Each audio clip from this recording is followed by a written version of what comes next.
Hurst again, we've talked about his technique, but at this level, it's also about temperament. Has he got the nerve? He didn't have the technique that time. Red flag. Yeah. Oh, done it again. Oh, and he doesn't like the decision either. He wants to argue about it, but I don't think there's much doubt. And this is a matter of interest, is how England goalkeepers' jerseys are designed. Gary's going to have a go for the world record. Okay, it's a world record attempt. Okay, keep back, please. These eggs are very dangerous. Let's get rid of Curry. So he's got the crowd solidly behind him. There goes the throw. Lineker underneath it, and he's made it! New world record for Gary Lineker. The new world record holder, Gary Lineker. That's incredible. I don't believe it. He's got underarm air. And we thought he was perfect. But there's his record, 100 not out. First nearest to it. Well, what a bonus for us. A world record's gone here today. Gary Lineker, Gary, please come over, has broken the world record for catching eggs at distance. Gary, was that something you thought? I know you were a talented cricketer, obviously a good footballer. Was egg catching something you thought of getting into? Well, I used to do it as a child on many occasions. I was hoping to take it up again now that I've retired from football. Okay. Well, let's bring David over. David, ex-professional cricketer, ex-captain of England. How did you feel to be beaten by a third-rate bald comedian? To be honest, let's be fair about this. I mean, my mate Lee did a very, very good job there. I mean, it's a team game, this. I'm delighted he did so well. I mean, just used the wrong sort of eggs. I was expecting the Reader egg. These are obviously Duke's eggs and with the wrong kite mark on. So. Do you agree with me that in many ways Gary wasn't the winner, but the sport of egg catching itself was the winner here today? I think it's good that the sport has actually gained a lot of credibility today with someone like Gary coming out on top. You know, dressed so modestly again. I think it's going to do a lot for the sport. And is it true that Lee's taken another injury? Gary, you were saying? I was just going to say that that Lee has injured himself with an egg. A sad end to a great event. Lee Hurst injured again. And now in the mid-afternoon sun, the most gruelling event of them all. The ultimate test of speed, stamina and strength. The obstacle race. First of all, our competitors are going to have to clamber underneath this net, making their way to the other end. A net, not something that Rory will have seen used very often at Arsenal. And when they get to the other end, they'll have to get one of these balls between their legs and carry it all the way to the next section without it dropping onto the floor. If it does, they have to go back and start again. Then they have to make their way along the next section of the course without their feet touching the ground. So they will be on one plant pot like that. They can't put their foot down, they have to move it and carry on like that. I can't do it, but then I don't have to. When they get to the end, it's the ancient English art of apple bobbing. They'll be clambering down here and trying to get these apples out of these bowls using only their teeth. They can't use their hands at all. If we see any foul play at all, added to these bowls of water will be a goldfish, just to make it that little bit more disgusting and difficult.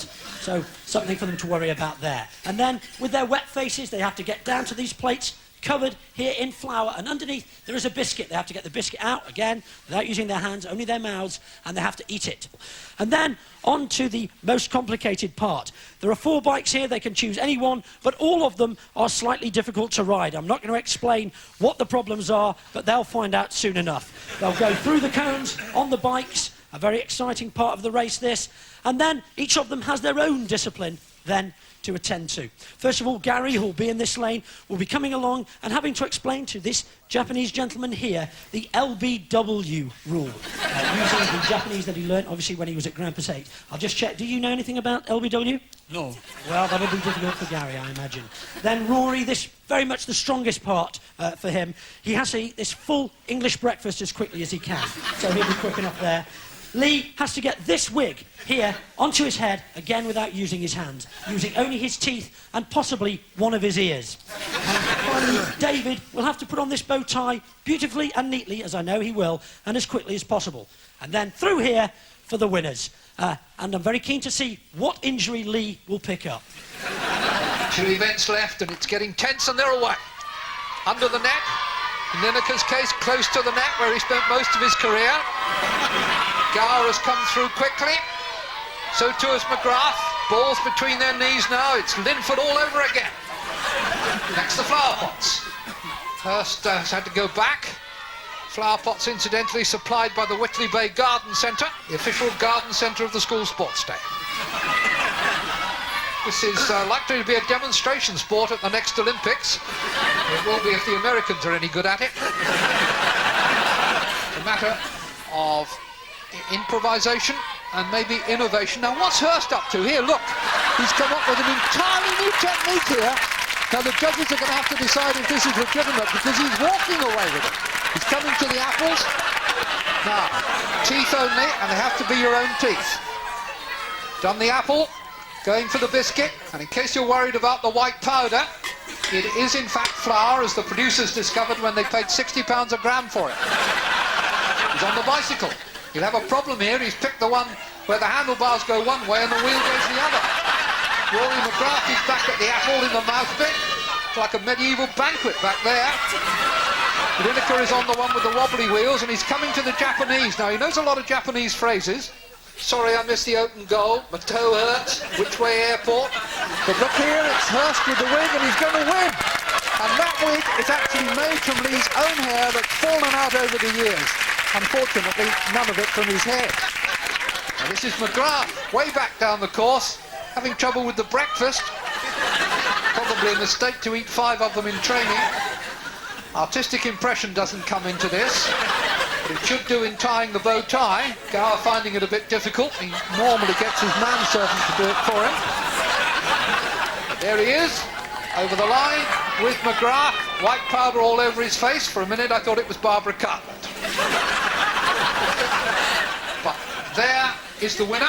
He did it with his eyes closed. Lee Hurst with Lineker a day back, Gower and McGrath trailing. Well, the excitement is almost unbearable. Let's call over a couple of our fantastic competitors. Rory and Lee, if you'd like to come over. You look a picture, Rory, if I may say so.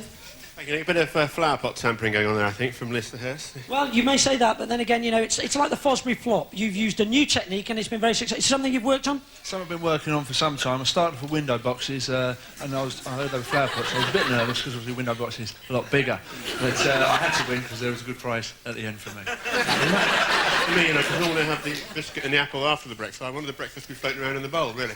Yeah, well, that's the way it goes, you know, but you knew the rules, you know, that's what you come here to compete for.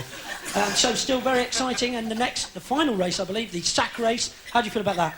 Very confident in the sack race. Well, I think we're all looking forward to the sack race, and who wouldn't? So, stay with us. Well, they're all going to be on their toes here because this competition is still wide open.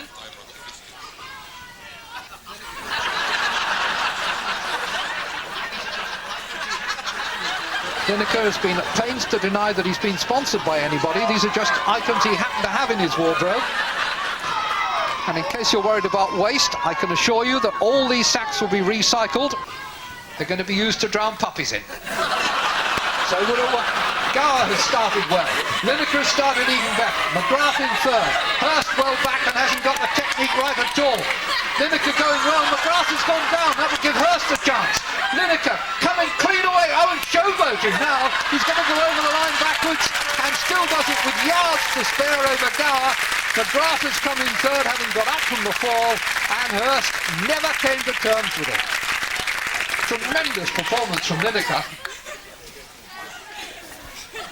He was already showing the technique of the champion here. And look at Gower. Man and Hessian in perfect harmony. That's enough about the hairpiece. Down then goes McGrath, and the sad news is that he had to be put down. The race officials went up and told him he was a useless gut bucket. Lineker really knew he'd got this in the bag, so to speak. And over the line with something to spare. 16.8, a second and a half clear of David Gower. McGrath and Hurst won't want to look at their times. Well, what an incredible afternoon of sporting activity here at King's College School in Wimbledon.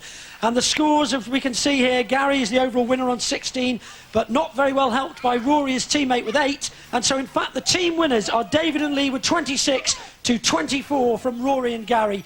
Well done to David and Lee. Let's bring them all over. In many ways, they're all winners, and in many ways, they're all losers too. Gary, you're the overall winner, but you'll take no pleasure in that, obviously, because your team were runners-up. How did you feel that the day went? Well, as a footballer, obviously... footballer. Ex-footballer, which is a team sport. I obviously only care about my own performance, so I'm absolutely delighted. Really, you may as well have not turned up. Disappointing. I've been trying to get up to 16 stone, you know, for the sumo event and the Kevin Warren, the ladies mud wrestling, so I'm disappointed they all got dropped. I know it's not about medals, but now at the end of the day we do have our medal ceremony, so if you'd like to make your way over and enjoy the national anthems. Well done, lads. Sad as you like. And now the moment when all that hard work comes to fruition, when all the dreams come true. It's the medal ceremony. And our winner is, of course, Gary Lineker. Well done, Gary. Now, this will be the tricky part, getting the medal over his ears. What about Lee Hurst? Showing contempt for the gold medal like a Black Panther. Except he's not black. Oh, we make me like a panther. For Gower, it was always going to be a toss-up between gold and silver, but he's decided to wear the silver one for the medal ceremony.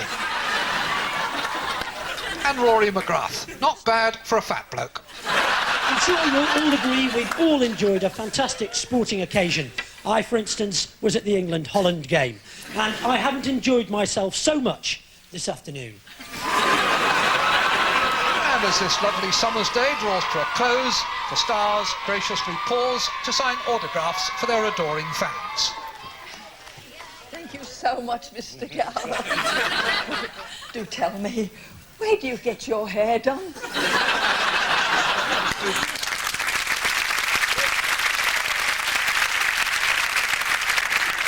You cannot believe the pathetic bickering that went on that afternoon. Well, despite Gary's individual victory, the team event, as you heard, was won by David and Lee, so as a reward for a gruelling afternoon's endeavour, that's 1 point to your side. Just 1 point?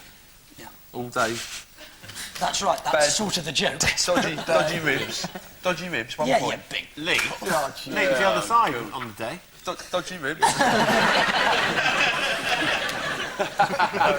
Now, before we move on to the next round, I have some important and rather sad news. We've all just seen Gary Lineker proving himself without equal when it comes to school sports.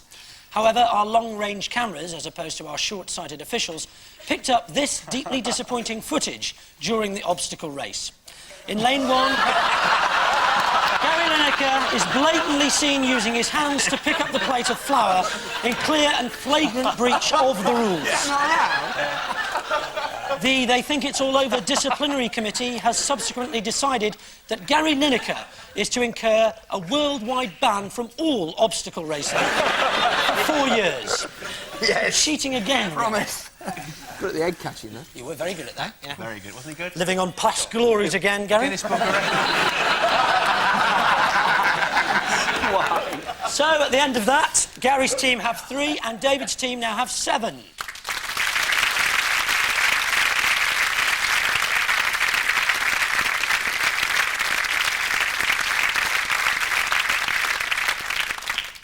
So, on with the competition. It's time now for the teams to grapple with technology and wield their electronic pencils. We're going to show our teams a photograph of King Slappy himself, Sir Bobby Charlton.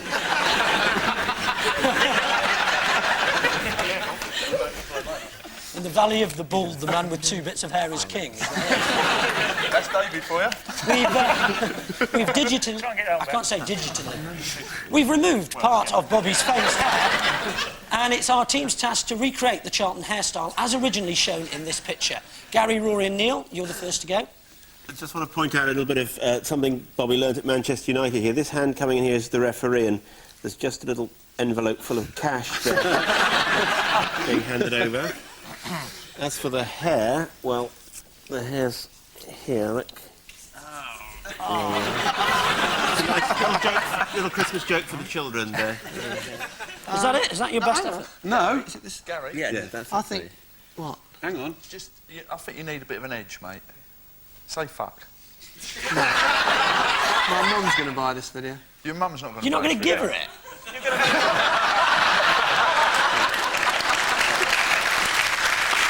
It's official. Gary Lineker will make his mother buy his own video so that he gets 20p. I don't know. That's what I'm getting, mate.